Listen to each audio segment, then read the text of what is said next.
এখন পর্যন্ত যেই প্রফেসর ইউনূসের হাতে পুরো বাংলাদেশটাকে তুলে দিয়েছি আমরা গত বছর আগস্ট মাসে, সেই প্রফেসর ইউনূস এমন কি করলেন যে তার কাছে এখন বন্দরের ব্যাপারে আমরা ভরসা করতে পারছি না, বাংলাদেশ বিমানটা কোথায় থাকবে সেটার ব্যাপারে ভরসা করতে পারছি না। আসল বাস্তবতা এগুলো না, এগুলো হচ্ছে আপনারা জানেন যে বাংলাদেশে বিশেষ করে চট্টগ্রামে যারা রাজনীতি করে, এই রাজনীতিক বিনিয়োগ লুটপাট বাণিজ্যের একটা কেন্দ্র হচ্ছে চট্টগ্রামের বন্দর।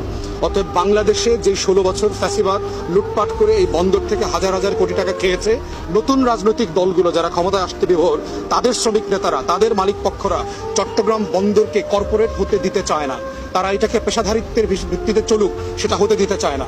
এখন প্রশ্ন হচ্ছে যে আমরা কি কিছু লুটেরার কাছে বাংলাদেশ বর্গা দিব, না বাংলাদেশটাকে আমরা কর্পোরেশনে নেব, পেশাদারিত্বেও ফিরায় নিয়ে যাব, সারা দুনিয়ার সাথে আমরা কম্পিট করব, দুবাইয়ের সাথে কম্পিটিশন করব, সিঙ্গাপুরের সাথে কম্পিটিশন করব, বেইজিং এর সাথে করব, ক্যালিফোর্নিয়ার সাথে করব। আমরা কোথায় নিতে চাই? অতএব সেই জায়গায় প্রফেসর ইউনূসের উদ্যোগকে আমরা স্বাগত জানাই। আমরা মনে করছি এটা রাইট ডিসিশন।